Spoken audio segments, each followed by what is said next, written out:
This is me finally getting around to answering your questions about BWRT, which is something that I only learned in 2022, but which has become an integral part of my therapy process.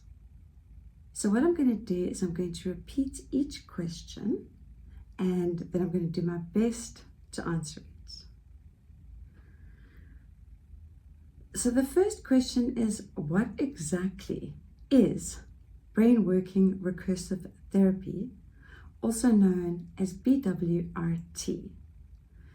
So BWRT is a neuroscience technique that was fairly recently developed and tested and brought into clinical practice within, I think, the last 10 years. It was developed by a man named Terence Watt, who became aware of research that showed that the unconscious brain makes decisions before the conscious brain is aware of it. And if you think about it, that makes perfect sense. I mean, if somebody throws a ball at your head, you don't stop to think, oh, here comes a ball. What should I do? Your brain sees the ball and it sends a message to your body, and your body reacts. You duck or put your hands up or whatever it is. We have loads of automated reflex responses like that. For example, driving or playing a musical instrument. These are all ways in which we have trained our brain to make decisions automatically without consulting our conscious mind.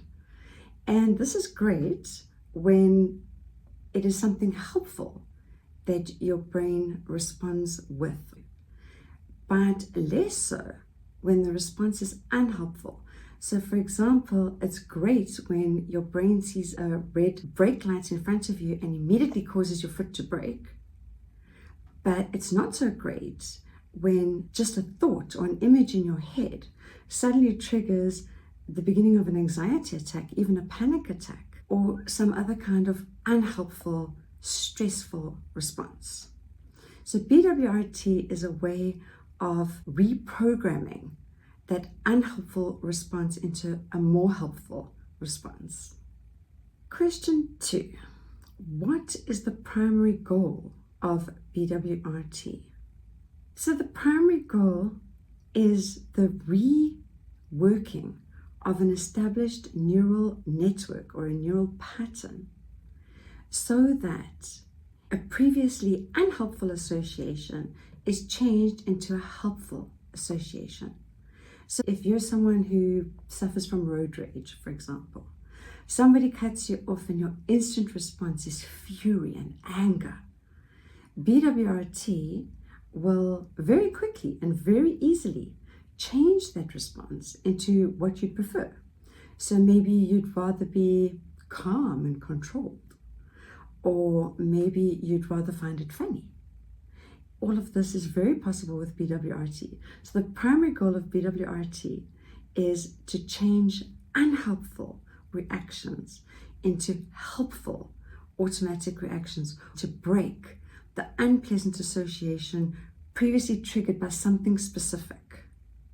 So what types of psychological issues and conditions can BWRT effectively address? Actually, BWRT is really great at addressing a wide range of psychological responses. It is great for anxiety. It works really well with phobias. It's very helpful with trauma and even PTSD responses. You can also use it to change interpersonal interaction. So for example, if you are a mom and your child has previously driven you crazy and you find yourself always shouting at her, BWRT can change your response so that instead of losing your temper and shouting at your child, you are calm and you can handle the situation the way that you would want to handle it, from the best version of yourself rather than from a triggered and overreacting version of yourself. BWRT can also be used for grief, loss, and all kinds of triggers that cause you to feel distress, basically. Question number 4. What is the typical process of a BWRT session from start to finish? The thing is, BWRT is a protocol. It is a very specific order of events done in a specific way, and practitioners are trained in how to administer this protocol. However, it is my experience that every single BWRT practitioner does it a little bit differently. So how a BWRT session looks with me is that first I explain how it works. I briefly describe the process to the client. So I take them through all the steps that we're going to follow in the process. Then I will teach the client something called the freeze technique, which is a way of taking something very distressing and using your imagination to encase it in a block of ice so that it is no longer as distressing. Now, the best way to explain it is if you imagine Elsa in Frozen. And you know how she makes a gesture with her hands and everything becomes absolutely solidly encased in ice. That's basically the freeze technique. But I like to not just explain it to a client, but also to practice it with the client so that when we come to that part of the protocol, it is easy for them to do. After I've finished explaining it and make sure that I answer any questions or concerns that my client might have, then we will go into the process. Once we start actually doing the BWRT, it's pretty quick. The client has their eyes closed for most of the process, but it's a very active process. It's not like some kind of hypnosis where you go into a trance and I tell you what to think or feel or see or imagine. In BWRT, I ask you questions and you tell me what you're seeing and thinking and feeling and imagining. And the whole thing, once actually started, takes probably 20 to maximum 30 minutes. And at the end of it, the client normally feels actually very, very good. Like very good. I have almost never had a situation where the client didn't feel amazing after a BWRT. The worst that has ever happened is that the client felt better and calmer, but not quite amazing. So it is a very, very successful, simple, easy, and effective technique. And it doesn't take long. Question number 5. Can I explain the concept of the brain's natural instinctive response that BWRT targets? I think I may have already covered this to some extent when I was talking about our automatic reflex actions.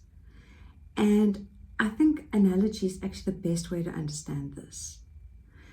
If you imagine cutting open a fresh lime, bringing it up to your face, smelling that strong lime juice smell, and then sinking your teeth, taking a big bite right out of that big slice of lime, what happens? If you have any imagination at all, your mouth should literally respond by filling your mouth with saliva.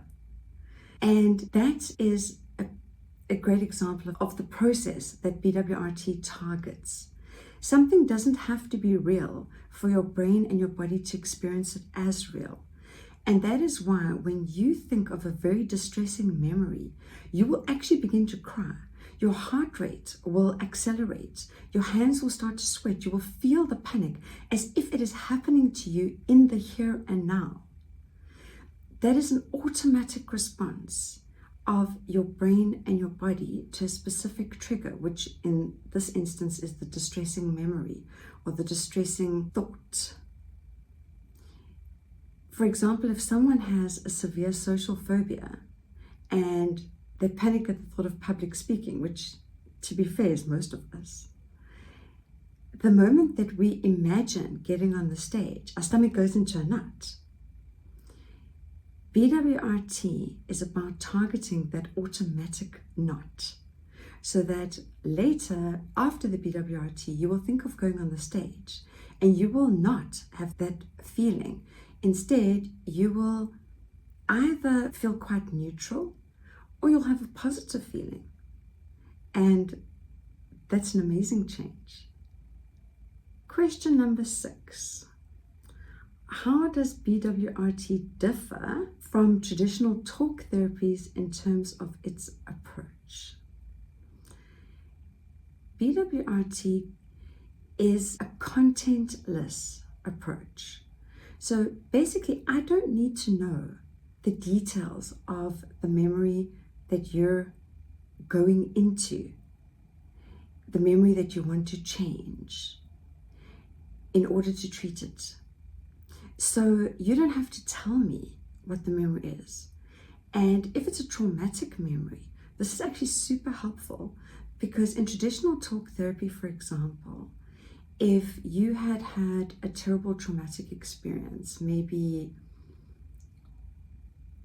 a horrific car accident or seeing something terrible happen in front of you, in telling the story, you will go there and you will feel it and experience it as if it's happening in the here and now. And that can actually re-traumatize you as you tell the story. So therapists have to be careful to manage trauma in such a way as to very carefully contain and handle that distress so that the client doesn't become re-traumatized or more traumatized as a result of exploring the pain in therapy. The difference with BWRT is that it goes directly to the root of the distress and changes the response immediately. So ideally, BWRT is situated within a talk therapy process, but it can in fact be used as a standalone process, depending on the context and the situation. There are some things that might be in common with traditional talk therapy, like the relationship is always important between the practitioner and the client, for the client to feel safe and to relax and to trust themselves to the process. But overall, it's really different. Question number 7. What are some of the benefits of using BWRT over other therapy methods in terms of speed and outcomes? BWRT is very quick and very efficient, but that's not to say that it is superior to other methods. There are things like EMDR, for example, that are absolutely amazing for treating very similar things to BWRT.